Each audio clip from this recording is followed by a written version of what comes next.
Thanks for joining me again, and I'm glad to be back after a couple of weeks. Let me first acknowledge the big wins by many Democratic candidates in Virginia and throughout the country on election night. The results should send a message to Donald Trump and the Republicans across the board and hopefully foreshadow next year's midterms. They are a rebuke of the policy decisions enacted since January, a repudiation of the cruelty of Donald Trump's administration, and a sign of frustration with the Republican leadership in Congress. Meanwhile, back in our world, we're bracing for the impact associated with one of those cruel policies that's been delayed so far by the shutdown. The U.S. Department of Housing and Urban Development is on the precipice of slashing continuum of care for funding for permanent supportive housing and rapid rehousing programs by 70%. The Montgomery County Coalition for the Homeless risks losing a majority of its current funding for a proven and successful program that helps clients overcome homelessness. On Wednesday, I was proud to be part of Standing with Support rally at the Seneca Heights Apartments in Gaithersburg, where we raised awareness about the situation. The facility is actually a converted Econo Lodge motel that MCCH, with the county's support, purchased 20 years ago to provide transitional housing for people. Since then, it has housed families, older adults, and those with disabilities who are receiving housing services as well as support services. The program is funded through the HUD money, combine affordable housing with supportive care like case management. They are evidence-based, cost-effective, and they save lives. After the rally, we heard from one of those clients who shared his experience about the value of these services. I'm a resident of Seneca. I was homeless for almost 8 years, me and my dog. Thanks to people like Bethesda Care and Seneca and the donations and support, I feel that I'm more civilized, and this program does work because I'm proof I'm here today. So let's spread the word out that the program works. The bigger the word, the more the program. There are close to 1,300 residents experiencing homelessness now. We work hard to help them make a temporary situation by investing in permanent housing solutions. If these cuts go through, over 500 households, about 757 people across the county could lose their homes. It is beyond ironic that the Trump administration believes this plan to cut off the services will actually help address homelessness. Their cry to clean up the encampments and reduce visible homelessness is meaningless when proven solutions to the problem that he bemoans, like Seneca Heights, are abandoned. But here is what is especially disturbing. In Trump's initial attacks on homelessness, he made statements that the unhoused need to be off the street and receiving services. That sounds sensible, but he followed that with the threat of cutting off federal money. So he wants people off the streets while cutting the programs that make it possible to actually do that. Meanwhile, HUD funding cuts are a direct threat to the lives and stabilities of hundreds of our most vulnerable residents who would lose the support our government and community partners are able to provide because of the permanent housing money. This federal plan would dismantle much of the fantastic work accomplished here in Montgomery County. Montgomery County has always stepped up. We invest more than most local governments in housing and homelessness prevention, but we can't do this alone. I wrote to our congressional delegation weeks ago outlining the devastating impact these cuts would have. We are supporting that ask with stories that put a face on what this means to real families whose future will be in jeopardy if we turn our backs on those most in need of shelter and support. I've recently returned from an economic mission to China and Japan. This is my 6th trip in the last 3 years. I've traveled to Taiwan 3 times, twice to China and South Korea, as well as India, Vietnam, and Japan now. This trip was scheduled to coincide with the 7th annual U.S.-China Sister Cities Conference in Hangzhou, where I was a keynote speaker. An interesting event with hundreds of Americans there celebrating their partnerships with sister cities in China. And it was notable that a lot of folks come from rural areas where their trade ties with China are important to the survival of farming where they live. To make the most of this opportunity, we arranged meetings with dozens of business prospects, not only in Hangzhou, but also in Shanghai and Shenzhen, before traveling to Japan to introduce our county to the innovation clusters there. Japan was interesting because we realized how little they actually knew about our county, and it gave us an opportunity to link their interest with expanding Japanese biomedical work into the United States. And we were able to explain why Montgomery County is a logical landing place for them. As a result, we're starting to plan a trip where the county would be able to present to a larger audience and showcase our assets. Strengthening our county's global ties is an essential work if we want to be considered a destination for companies looking to grow and expand into the U.S. markets. We continue to be a gateway to FDA, and there's a real advantage to being located here. I was joined on this trip by Councilmember Will Jawando, and as always by Judy Costello, who directs our overseas efforts and is the county's lead on special projects tied to economic development. In the past, County Council members Andrew Friedson, Evan Glass, Kate Stewart, Natalie Fanley Gonzalez have joined us as parts of earlier trips. We met with and discussed business expansion opportunities in the county with many industry and innovation hub leaders in both China and Japan. We also met with leaders of organizations with a presence in our county and overseas, including Japan's Nobel Pharma, and in China, AstraZeneca, which has headquarters here in Montgomery County, in Shanghai, CBA, ISPE, and the DMV, Shenzhen Chamber of Commerce. In China, we signed MOUs with two organizations committed to establishing a U.S. presence in Montgomery County, a biotech consumables manufacturer and a mold manufacturers association. Since this was our first trip to Japan, we focused on promoting the county's strengths in biotech, clean tech, AI, and space communications. Similar to events we hosted in the three cities in China, we invited business prospects to meet with us in Tokyo. We also visited major innovation hubs in Osaka, Kanagawa, and Kyoto, and met with influential business organizations that represent thousands of Japanese companies. Each of these meetings generated new awareness about our county and its talent and innovation resources, and resulted in our agreeing to pursue further initiatives together. We've done a good job of developing relationships and building an environment that is safe and welcoming to people from all nations. People overseas recognize that, and I believe that it's continued to benefit us for years to come. And one other last note was, because the president had visited Japan the day before and they had reached a trade agreement, one of the points that our hosts raised was that Japanese companies were going to increase their investments in the United States. And they pointed out we have arrived at a very fortunate moment since the news just came to them the day before.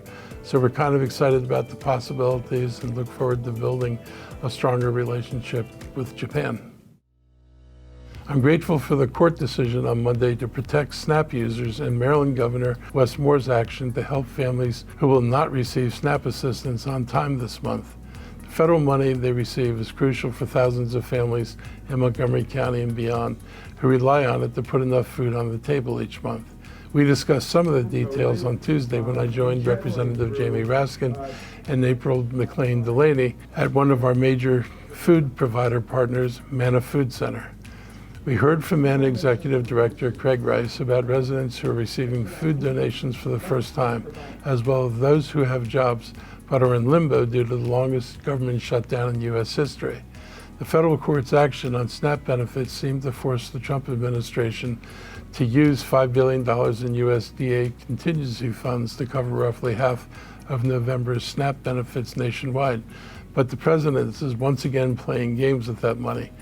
Those games are impacting our local economy and affecting critical revenue for our food retailers and farm markets.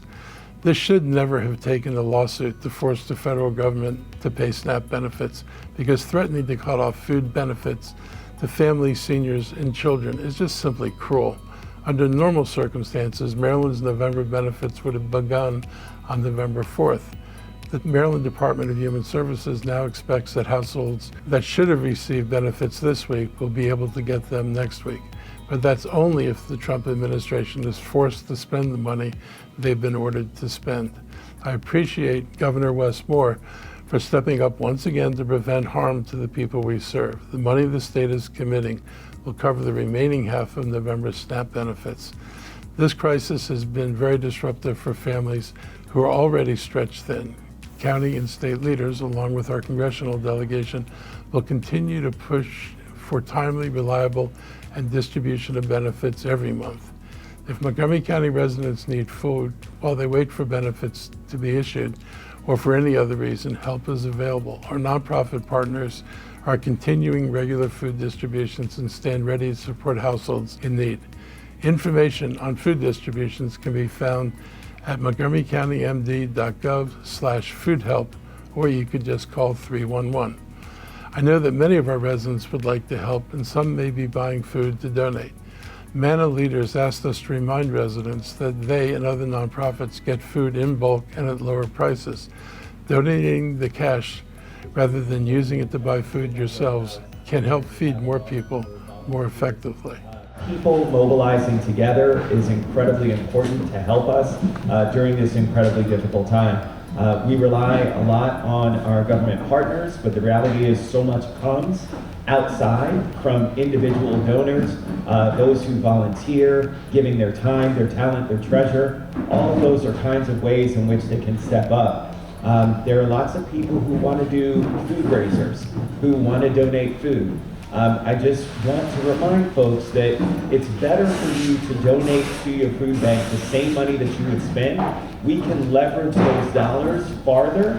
When you go and purchase from a retailer, you're paying a certain price that we can pay a lot less for those same goods. And so you get a bigger bang for your buck when you actually donate to your local food bank. So that's incredibly important for us.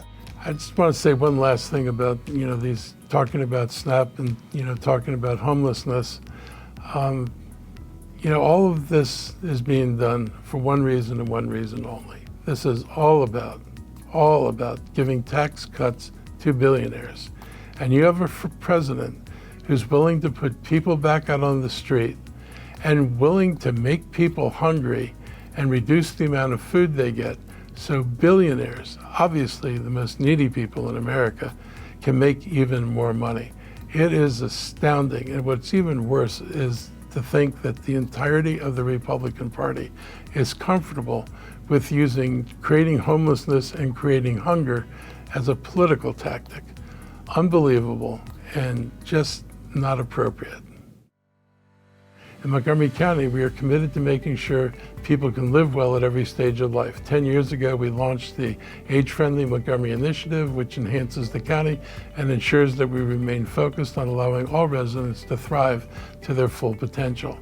Data cited by AARP says that by 2030, more than 1/4 of Montgomery County residents will be 60 or older. It's why we aligned with the World Health Organization and AARP to join the Age-Friendly Communities Network. In doing so, we committed to work across government and across sectors in a collaborative planning process. Based on a community needs assessment conducted in 2015, the county and its partners created a modified, wide variety of public spaces, programs, and services. There are many examples of the changes within our community that resulted from that work, and here are just a few. Initiating and expanding new and refurbished affordable housing and introducing a new home sharing program for seniors. Supporting the Large and Growing Villages movement, a volunteer-led helping neighborhood concept that helps older residents age in place and keeps generations of families together in the community. Expanding low and no-cost transportation options, including adding wheelchair-accessible vehicles to help older people and people with disabilities participate fully in family, social, and community life. We expanded safety education through outreach and in-home visits by police, fire, and rescue and EMS staffs. Increasing volunteer participation, combating social isolation by expanding programming at our senior centers and supporting organizations serving culturally diverse communities.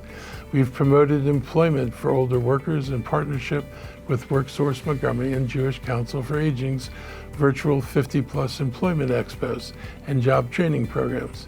And we've updated area parks to include safety and accessibility features for people of all ages. We've distributed over 19,000 Chromebooks to residents living in senior housing and providing support and training through the Senior Planet Montgomery. Implementing changes to street design to increase safety and comfort for pedestrians is another part of the work. We opened the Silver Spring Recreation and Aquatic Center, which includes the county's 8th full-service senior center, and it's co-located with affordable senior housing and the health center. I want to thank all the government leaders at every level, businesses and community partners who've helped on this mission and ask for their continued help. AIDS should be viewed as something we prepare for together by creating communities that are safe, welcoming, and supportive for everyone.